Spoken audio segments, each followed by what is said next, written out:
सुप्रभात दोस्तों, स्वागत है आपका हमारी आज की कक्षा में।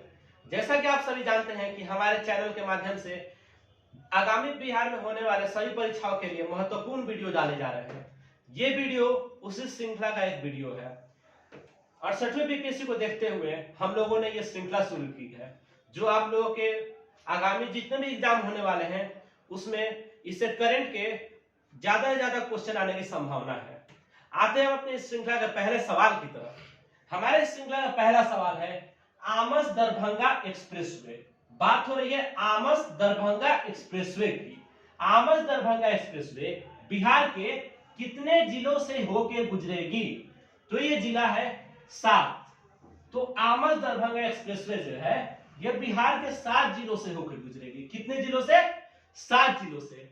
आपको बता दें कि केंद्रीय सड़क और परिवहन मंत्री नितिन गडकरी जो 14 नवंबर 2022 को ये आमस दरभंगा एक्सप्रेसवे की आधारशिला रखेंगे। और जो ये आमस है ये औरंगाबाद में स्थित है। कहां स्थित है? औरंगाबाद में ये आमस स्थित है। यहीं पे इसकी आधारशिला रखी जाएगी। आप सभी को बता दें कि ये जो एक्सप्रेसवे है ये बिहार का पहला एक्सप्रेसवे है। बिहार का पहला एक्सप्रेसवे है। बिहार का फर्स्ट एक्सप्रेसवे है। बिहार का पहला एक्सप्रेसवे है ये। और इसकी कुल लंबाई 189 किलोमीटर है। कुल लंबाई कितनी है? 189 किलोमीटर। 189 किलोमीटर इसकी लंबाई है। आपको बता दें कि NH19 पे औरंगाबाद स्थित है और NH19 दिल्ली से कोलकाता को जोड़ती है। दिल्ली से कोलकाता को NH19 जोड़ती है, तो NH19 से ही इसको मिलाया जाएगा, जो बिहार का पहला एक्सप्रेसवे है। आपको बता दें कि बिहार में कुल जो NH है, नेशनल हाईवे, उसकी लंबाई 5948 किलोमीटर है। बिहार में जो कुल है वो 5948 किलोमीटर। 5948 किलोमीटर इसकी कुल लंबाई है। तो NH जो कुल है वो 5948 किलोमीटर है। और बचा जो NH जो है ना, जिसकी सर्वाधिक लंबाई वो बिहार के पटना जिला में है। बिहार के पटना जिला में जिसकी लंबाई 506 किलोमीटर है। जो NH जो है वो सर्वाधिक है पटना में। सर्वाधिक NH है पटना में 506 किलोमीटर। कितना है? 506 किलोमीटर। और जो सबसे कम लंबाई है वो पटना के शिवहर में है। पटना के शिवहर में है 22 किलोमीटर। पटना के शिवहर में सॉरी, यहाँ पटना का शिवहर नहीं, बिहार का शिवहर होगा। तो बिहार में NH की जो कुल लंबाई है वो है 5948 किलोमीटर। उसके बाद जो बिहार में जो सर्वाधिक लंबाई है NH की वो पटना में है 506 किलोमीटर। और बिहार के शिवहर में NH की सबसे कम लंबाई है वो है 22 किलोमीटर। तो कुल 5948 हो गया NH बिहार में। और बिहार के पटना में इसकी लंबाई सर्वाधिक है, तो सर्वाधिक लंबाई पटना में है 506 किलोमीटर। और जो सबसे कम लंबाई है वो बिहार के शिवहर में है, वो है 22 किलोमीटर। तो ये पहला एक्सप्रेसवे होगा, 189 किलोमीटर होगा। और 14 नवंबर 2022 को नितिन गडकरी, कौन? नितिन गडकरी इसकी आधारशिला रखेंगे। और कुल 7 जिलों से होकर गुजरेगी। हम मैप के माध्यम से आपको समझाने की कोशिश करेंगे कि कुल 7 जिलों से गुजरेगी। वो जिला कहां कहां स्थित है और कैसे इसका रूट जाएगा। और NH19 से इसको जोड़ा जाएगा। NH19 से इसको जोड़ा जाएगा। तो NH19 से इसको जोड़ा जाएगा। अब हम आते हैं जो बिहार में जो सबसे लंबा रेलवे, मतलब सबसे लंबा NH है। तो जो सबसे लंबा NH है वो है NH27। तो हम यहाँ रफ कर देते हैं, यहाँ रफ करके हम आपको बताते हैं। जो यहाँ रफ कर देते हैं ये। तो जो बिहार में सबसे लंबा जो NH है ना, नेशनल हाईवे, वो है NH27। तो NH27 ये बिहार का सबसे लंबा नेशनल हाईवे है, जिसकी कुल लंबाई 487 किलोमीटर है। कितनी है? कुल लंबाई 487 किलोमीटर। ये बिहार का सबसे लंबा हो गया। और बिहार के पटना में सर्वाधिक लंबाई 506 किलोमीटर हो गई। बिहार के शिवहर में सबसे न्यूनतम लंबाई 22 किलोमीटर हो गई। बिहार में कुल लंबाई 5,948 किलोमीटर हो गई। अब हम आते हैं बिहार का जो सबसे छोटा एनएच है उस पे। तो बिहार का जो सबसे छोटा एनएच है वो है 727A। 727A ये बिहार का सबसे छोटा एनएच है, जिसकी कुल लंबाई 4.5 किलोमीटर, मतलब 4.5 किलोमीटर, 4.5 किलोमीटर, 4.5 किलोमीटर। तो ये सबसे हो गया छोटा 4.5 किलोमीटर, सबसे बड़ा NH 27 487 किलोमीटर, कुल लंबाई 5,948 किलोमीटर। और बिहार के पटना में सर्वाधिक लंबाई 506 किलोमीटर, और बिहार के शिवहर में सबसे कम लंबाई है वो है 22 किलोमीटर। अब हम मैप के माध्यम से समझने की कोशिश करेंगे कि ये जो एक्सप्रेसवे है वो किधर से गुजरेगी। तो हम इसको रब कर देते हैं क्वेश्चन को पूरा, और यहाँ पे हम मैप ड्रॉ करते हैं। तुरंत कर देते हैं मैप ड्रॉ, एक सेकंड। ये सब आप लोग कॉपी में नोट करते जाइएगा। तो आप देख रहे थे कि जो एनएच है ये आमस से दरभंगा में जो 14 नवंबर को नितिन गडकरी इसकी आधारशिला रखेंगे, इसका कुल लंबाई 189 किलोमीटर है। तो हम यहाँ बिहार का मैप बनाने की कोशिश करते हैं। बिहार का मैप हम बनाते हैं, और बिहार का मैप, ये बिहार का मैप है। ये मान लीजिए यहाँ से गंगा नदी जा रही है, और ये उत्तरी बिहार का हिस्सा हो गया, ये दक्षिणी बिहार हो गया।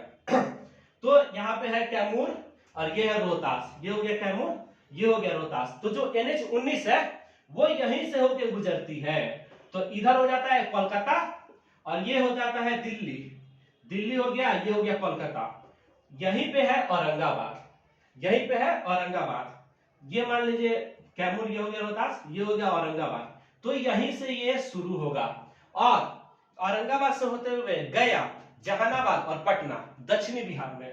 औरंगाबाद, औरंगाबाद क्या आएगा, औरंगाबाद के बाद आएगा गया, गया के ऊपर जहानाबाद, जहानाबाद के ऊपर पटना।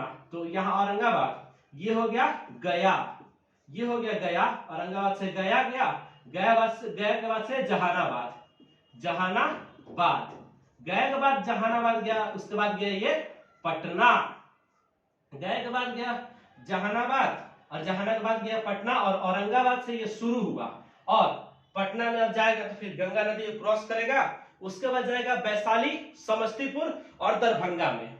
तो यहाँ पे हो जाएगा वैशाली, ये हो जाएगा समस्तीपुर, और ये हो जाएगा दरभंगा। तो ये हो गया वैशाली, वैशाली, ये हो गया वैशाली, और वैशाली के बाद हो जाएगा समस्तीपुर, उसके बाद होगा दरभंगा।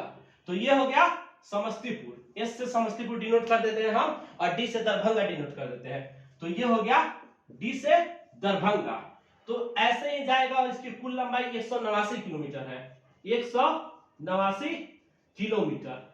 अब हम बिहार का मैप ड्रॉ किया, तो इसके बारे में हम कुछ जान लेते हैं। तो जो बिहार का पूरब से पश्चिम, कहां से, पूरब से पश्चिम, इसकी कुल लंबाई है, बिहार की जो लंबाई है वो 483 किलोमीटर है। कितनी है, 483 किलोमीटर, 483 किलोमीटर। और उत्तर से दक्षिण, तो जो ये लंबाई है, ये लंबाई है 345 किलोमीटर। कितनी है, 345 किलोमीटर, 345 किलोमीटर, 345 उत्तर से दक्षिण।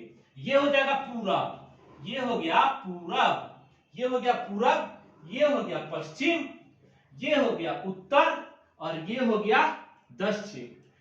पूरब, पश्चिम, उत्तर, दक्षिण। तो देखिए पूरब से पश्चिम लंबाई 483 किलोमीटर, उत्तर से दक्षिण लंबाई 345 किलोमीटर।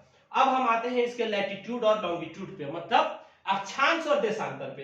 तो जो अक्षांशीय विस्तार है बिहार का, वो यहाँ 24 degree 20 minute 10 second, 24 degree 20 minute और 10 सेकेंड, 20 मिनट और 10 सेकेंड, 24 डिग्री 20 मिनट और 10 सेकेंड से होते हुए 27 डिग्री 31 मिनट और 15 सेकेंड।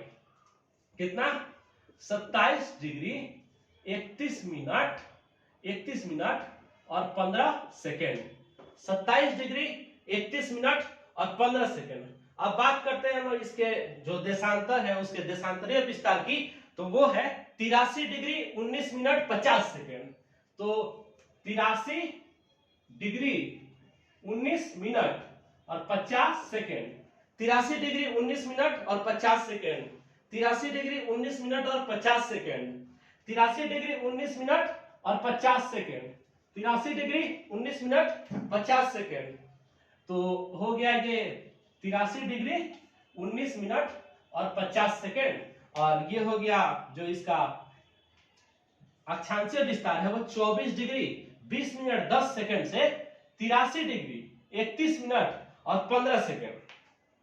और जो इसका देशांतरीय विस्तार है वो 83 डिग्री 19 मिनट 50 सेकेंड से होते हुए 88 degree 17 minute 40 second, 88 degree 17 minute, 88 degree 17 minute और 40 सेकेंड, 88 डिग्री 17 मिनट और 40 सेकेंड, 88 डिग्री 17 मिनट और 40 सेकेंड, 88 डिग्री 17 मिनट और 40 सेकेंड। इसका जो देशांतरीय विस्तार हो गया 83 डिग्री 19 मिनट 50 सेकेंड से होते हुए 88 डिग्री 17 मिनट 40 सेकेंड तक इसका देशांतरीय विस्तार हो गया।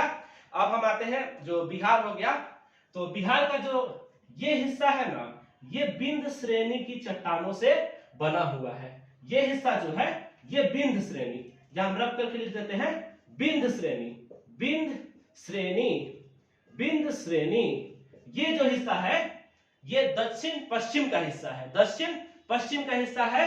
ये बिंद श्रेणी की चट्टानों से बना हुआ। और जो ये हिस्सा है ये धरवाड़ श्रेणी की चट्टान से बना हुआ है, दक्षिण पूरब। दक्षिण पूरब का जो हिस्सा है ये धारवाड़ श्रेणी, धारवाड़ श्रेणी, धारवाड़ श्रेणी का जो हिस्सा है ये दक्षिण पूरब का हिस्सा है। और बात करते हैं पश्चिमी चंपारण जिले की, तो ये जो है ये उत्तर पश्चिम में आता है। कहां आता है? उत्तर पश्चिम में। तो उत्तर पश्चिम का जो हिस्सा है ये टर्शियरी श्रेणी की चट्टानों से बना हुआ है, टर्शियरी श्रेणी, टर्शियरी श्रेणी, टर्शियरी श्रेणी की चट्टानों से बना हुआ है।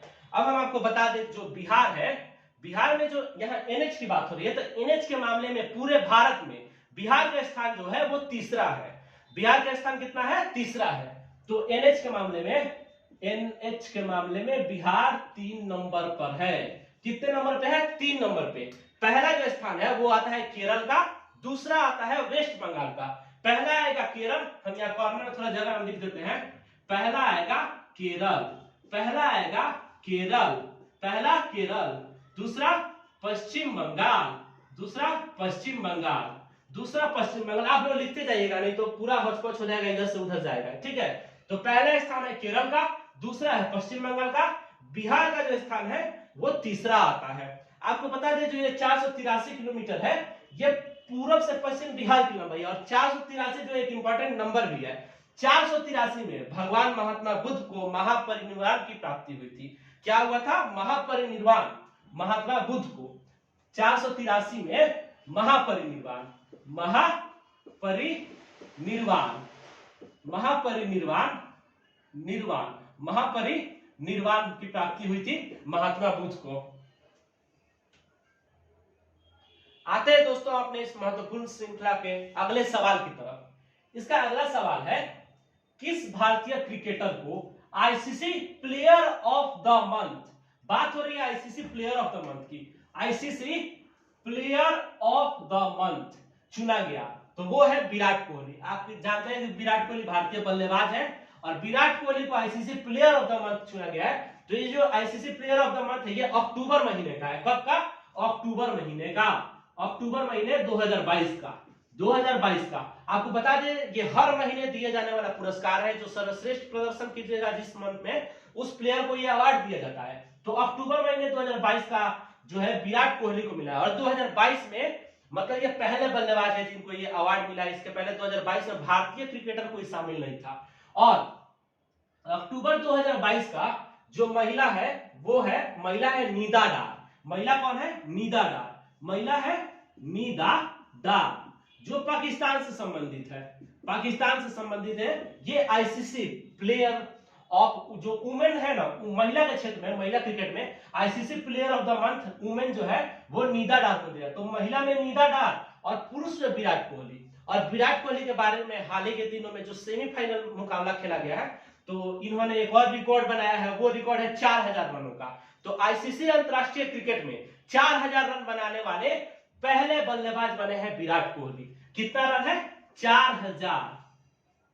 4000 रन बनाने वाले जो बल्लेबाज है वो विराट कोहली बने हैं। और दोस्तों आपको बता दे, जो ये 4000 रन है ये बनाने वाले विराट कोहली, और अभी तक जो आईसीसी क्रिकेट है, आईसीसी टी20 में सबसे ज्यादा रन बनाने वाले महिला जवर्धने थे। कौन था? महिला जवर्धने। एम जवर्धने लिख दे रहे हैं, जवर्धने, महिला जवर्धने, जिनका संबंध श्रीलंका से था। कहां से था? श्रीलंका से इनका संबंध था। और हाल ही के दिनों में टी20 जो क्रिकेट है उसमें रैंक 1 पे भारत के सूर्य कुमार यादव है। तो टी20 रैंक 1 में ये सूर्य कुमार यादव आए हैं। सूर्य कुमार यादव आए हैं रैंक टी20 रैंक 1 पे। और आपको बता दे, जो महिला है, भारतीय महिला क्रिकेट टीम है, उसमें हरमनप्रीत कौर। कौन? हरमनप्रीत कौर, जो सितंबर में, कब? सितंबर में हरमनप्रीत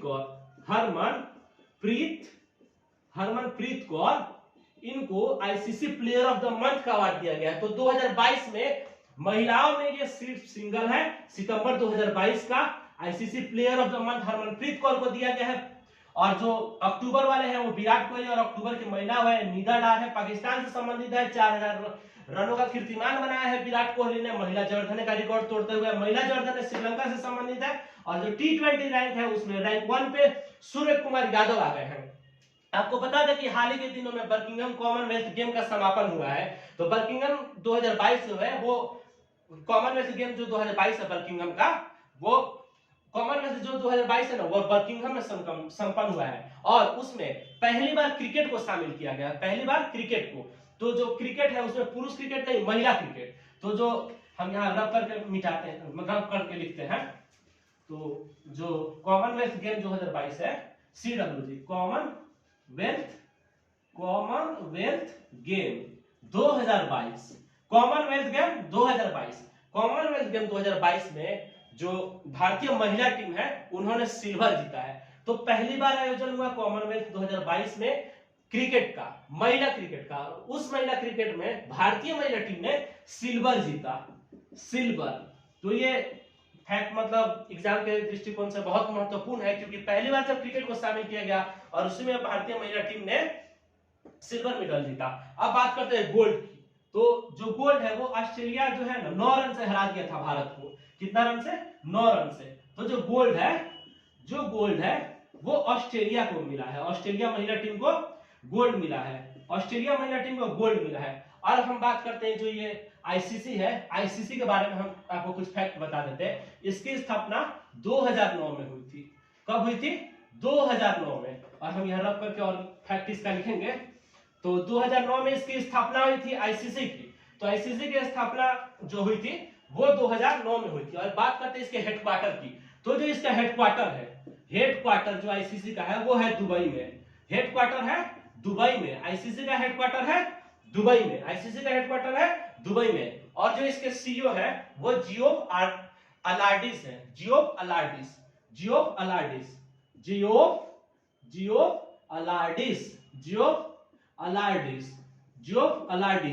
ये हो गए इसके सीईओ। ये सीईओ है आईसीसी के जियोफ अलार्डिस। अब बात करते हैं हम चेयरमैन की। चेयरमैन 2 पर्सन है, एक है सौरभ गांगुली जो है भारत से संबंधित है, और एक है ग्रेग बार्कर। तो यहां हम रख करके लिख देते हैं, ये हम रख करके देखिए, जियोफ अलार्डिस के सीईओ है। और चेयरमैन जो है ये आईसीसी के वो है सौरभ गांगुली जो है ये चेयरपर्सन है आईसीसी के, सौरभ गांगुली। और बात होती है ग्रेग बार्गेल, एक और नाम है ग्रेग बार्गेल। कौन है? ग्रेग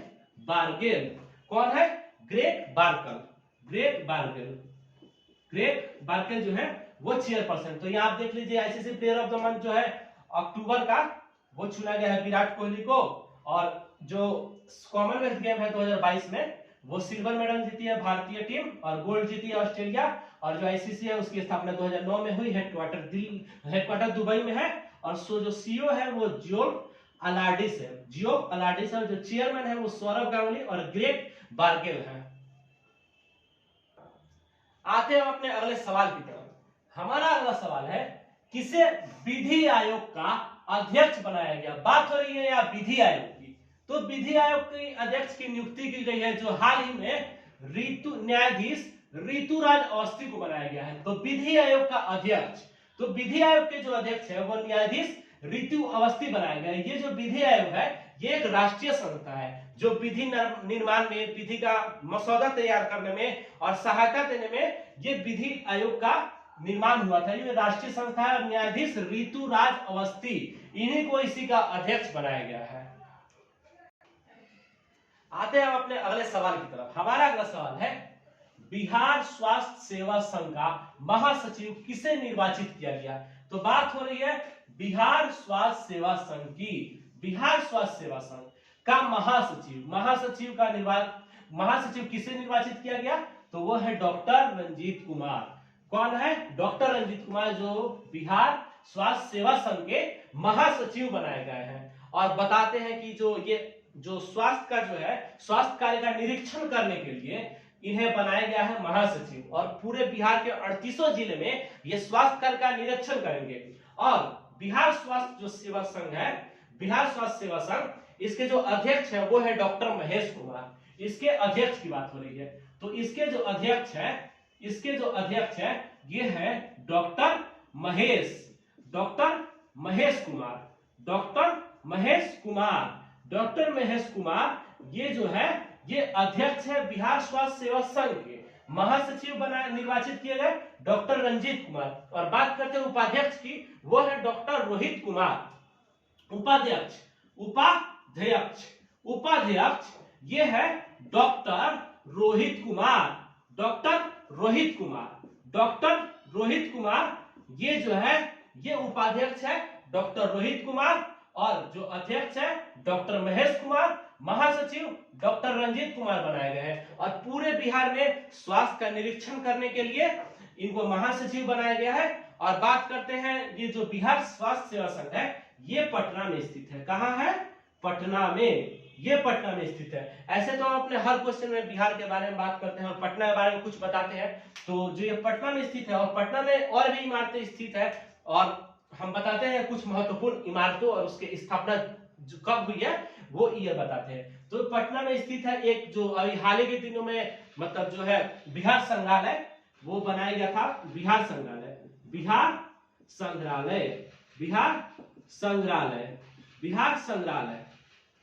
तो बिहार संग्रहालय हम इसीलिए बता रहे हैं क्योंकि इससे एक महत्वपूर्ण फैक्ट है AIA जापान आर्किटेक्चर अवार्ड। तो यहां हम बता देते हैं AIA Japan architecture award, AIA Japan architecture award है। ये बिहार संग्रहालय को प्रदान किया गया है। AIA Japan architecture award Bihar संग्रहालय को दिया गया है। तो जो बिहार संग्रहालय है वो पटना जिले में स्थित है। अब बात करते हैं पटना यूनिवर्सिटी की। तो पटना यूनिवर्सिटी है वो पटना यूनिवर्सिटी।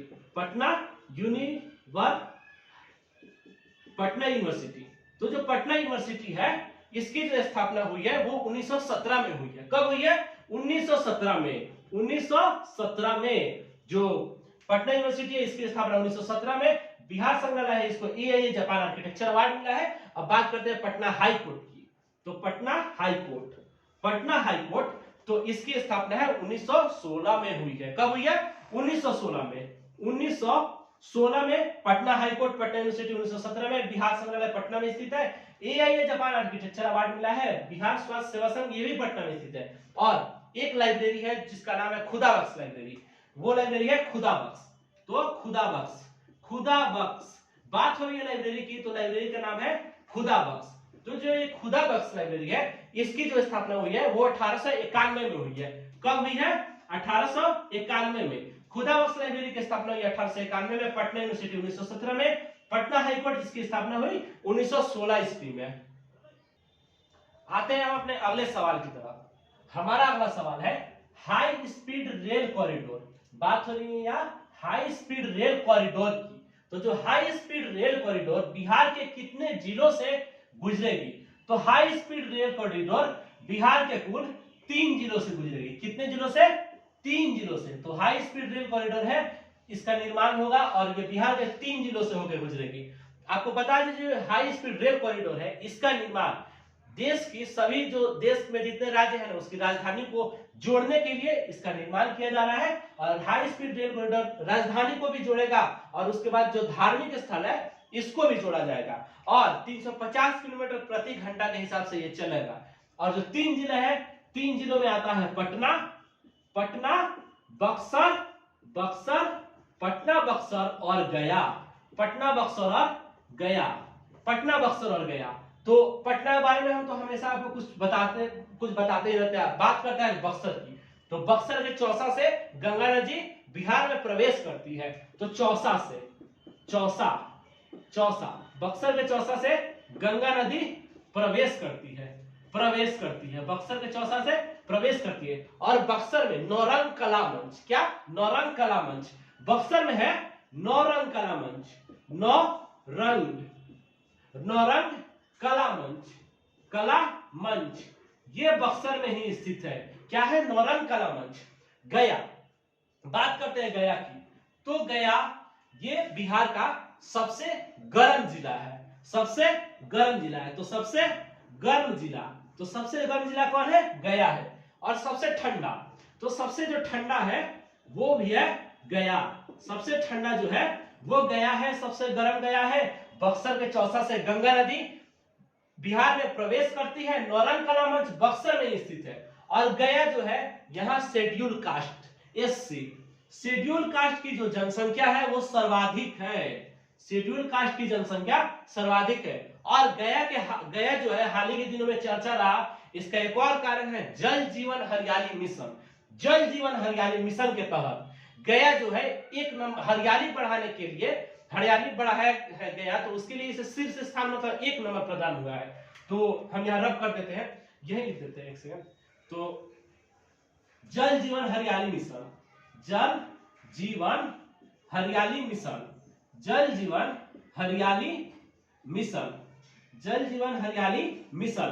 तो जल जीवन हरियाली मिशन के तहत हरियाली बढ़ाने के लिए गया को शीर्ष स्थान प्राप्त हुआ है, मतलब 1 नंबर स्थान दिया गया है। और बात हो रही है हरियाली की, तो जब हरियाली की बात हो रही है तो आप जानते हैं कि बिहार में जो फॉरेस्ट है वो है 7.84%। कितना है? 7.84%। 7.84%। ये वन है कहां? पूरे बिहार में। पूरे बिहार की भूमि जो है उसका 7.84% वन है। और बात करते हैं हम पूरे बिहार में किस जिले में वन सबसे ज्यादा है, तो वो जिला है कैमूर। तो कैमूर का जिला आता है जिसमें 69.60%। तो बात हो रही है कैमूर की। कैमूर जिसमें 69.60% वन है। और जो सबसे कम वन है बिहार में वो जिला है जहानाबाद। वो जिला है जहानाबाद में 0% वन है। जहानाबाद में कितना परसेंट वन है? 0% वन। तो देखिए high speed railway corridor Bihar के 3 जिलों से होकर गुजरेगी, पटना, बक्सर और गया। पटना, बक्सर और गया। तो इसका ये धार्मिक स्थलों को जोड़ेगी और राज्य की राजधानियों को जोड़ेगी। तो पटना, बक्सर और गया से जुड़ेगी। आप जानते हैं कि पटना, बक्सर और गया इसका धार्मिक महत्व भी है, इसीलिए यहाँ से होके गुजारा जा रहा है इसको धार्मिक स्थलों को जोड़ने के लिए। और बक्सर के चौसा से गंगा नदी बिहार में प्रवेश करती है। बक्सर में नौरंग कला मंच है। बात करते हैं गया की। गया जो है बिहार का सबसे गर्म प्रदेश है। बिहार का सबसे गर्म प्रदेश गया। और बिहार का सबसे ठंडा प्रदेश वो भी गया ही है। और गया में जो शेड्यूल कास्ट की जनसंख्या सबसे सर्वाधिक है, सबसे ज्यादा है। और उसके बाद बात करते हैं जल जीवन हरियाली जो मिशन है, इसके तहत गया को हरियाली बढ़ाने के लिए 1 नंबर स्थान दिया गया है। तो बात हो रही है हरियाली की, तो आप जानते हैं कि बिहार में जो वनों का जो परसेंटेज है वो है 7.84% फुल वनावरण है बिहार में। और बिहार का कैमूर जिला जिसमें 69.60% वन है, 69.60%। कितना? कैमूर याद रखिए, कैमूर में 69.60% वन है। और बिहार का जो जहानाबाद है, जहानाबाद में 0% वन है। आते हैं हम अपने अगले सवाल की तरफ। हमारा अगला सवाल है आईसीसी हॉल ऑफ फेम। बात हो रही है आईसीसी हॉल ऑफ फेम की। आईसीसी हॉल ऑफ फेम में 3 दिग्गज क्रिकेटर को शामिल किया गया है। तो आईसीसी हॉल ऑफ फेम में 3 दिग्गज क्रिकेटर को शामिल किया गया है। वो कौन है? तो वो है शिव नारायण चंद्र पॉल। कौन है? शिव नारायण चंद्र पॉल, अब्दुल कादिर और चार्लोट एडवर्ड। शिव नारायण चंद्र पॉल, अब्दुल कादिर और चार्लोट एडवर्ड। आपको बता दें जो शिव नारायण चंद्र पॉल है, इनका संबंध है वेस्ट इंडीज से। तो इनका संबंध है वेस्ट इंडीज से। वेस्ट इंडीज ये वेस्ट इंडीज के क्रिकेटर है। और अब्दुल कादिर ये पाकिस्तान के क्रिकेटर है। ये पाकिस्तान के क्रिकेटर है। Shivnarine Chanderpaul West Indies, Abdul Qadir Pakistan, और जो चार्लोट एडवर्ड है वो महिला क्रिकेटर है। वो और ये इंग्लैंड की है। कहां की है? इंग्लैंड की। कहां की है? इंग्लैंड की। कहां है? इंग्लैंड। तो जो हॉल ऑफ फेम अवार्ड है ना, ये ऐसे दिग्गज क्रिकेटर को दिया जाता है जो क्रिकेट में अपनी छाप छोड़ के और पूरी दुनिया में अमर हो गए हैं। तो उसी के लिए हॉल ऑफ फेम का अवार्ड दिया जाता है। तो इस बार 3 व्यक्तियों को, मतलब 2 पुरुष और 1 महिला को दिया गया है, जिसमें शिव नारायण चंद्र पॉल जो वेस्ट इंडीज के हैं, अब्दुल कादिर जो पाकिस्तान के हैं, चार्लोट एडवर्ड जो इंग्लैंड के हैं। और बात करते हैं आईसीसी हॉल ऑफ फेम की, तो ये आईसीसी के द्वारा दिए जाने वाला सबसे बड़ा अवार्ड है। आईसीसी के द्वारा दिए जाने वाला सबसे बड़ा अवार्ड। तो आईसीसी का सबसे बड़ा अवार्ड है। आईसीसी का सबसे बड़ा अवार्ड है। और आपको बता दें इसकी जो शुरुआत है वो 2 जनवरी 2009। कब हुई इसकी शुरुआत? तो इसकी शुरुआत 2 जनवरी 2009। तो 2 जनवरी 2009 से इसकी शुरुआत हुई है। और जैसा कि आप जानते हैं 2009 में तो आईसीसी की भी स्थापना हुई, आईसीसी का भी मतलब शुभारंभ हुआ था, और आईसीसी की भी स्थापना हुई थी 2009 में। और आईसीसी हॉल ऑफ फेम इसकी भी शुरुआत 2 जनवरी 2009 से हुई है। और दिग्गज क्रिकेटर जो क्रिकेट में अपनी छाप छोड़ने में बताया ना अमर हो गए हैं और बहुत अच्छा खेलते थे, जिससे पूरी दुनिया प्रभावित हुई है उनके क्रिकेट खेलने के अंदाज से। तो उसी में जो है 3 आदमी को ये पुरस्कार दिया गया है, जिसमें है शिव नारायण चंद्र पॉल जो वेस्ट इंडीज के हैं, अब्दुल कादिर जो पाकिस्तान के हैं, और एक महिला है चार्लोट एडवर्ड जो इंग्लैंड की है। आपको बता दें जब ये 2009 में इसकी शुरुआत हुई थी तो भारत के 3 क्रिकेटर को दिया गया था, जिसमें बिशन सिंह बेदी, कपिल देव और सुनील गावस्कर। 2009 में बिशन सिंह बेदी, कपिल देव और सुनील गावस्कर। उसके बाद 2015 में ये अवार्ड अनिल कुंबले को दिया गया। किसे दिया गया? 2015 में अनिल कुंबले को दिया गया। और 2018 में राहुल द्रविड़। और सबसे आखिरी बार जब किसी भारतीय को यह पुरस्कार मिला है तो वो मिला है सचिन तेंदुलकर को। किसे मिला है? सचिन तेंदुलकर को। कब मिला है? 2019 में। कब मिला है? 2019 में। किसे मिला है? सचिन तेंदुलकर को। किसे मिला है? सचिन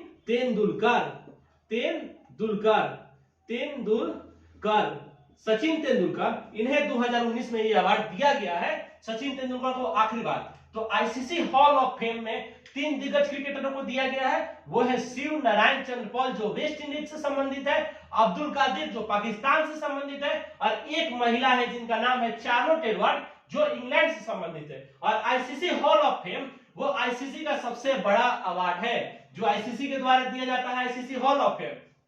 और इसकी शुरुआत 2 जनवरी 2009 से हुई है। और 2 जनवरी 2009 से शुरू हुई। आखिरी बार जब किसी भारतीय को यह पुरस्कार दिया गया है तो 2019 में यह पुरस्कार सचिन तेंदुलकर को दिया गया है।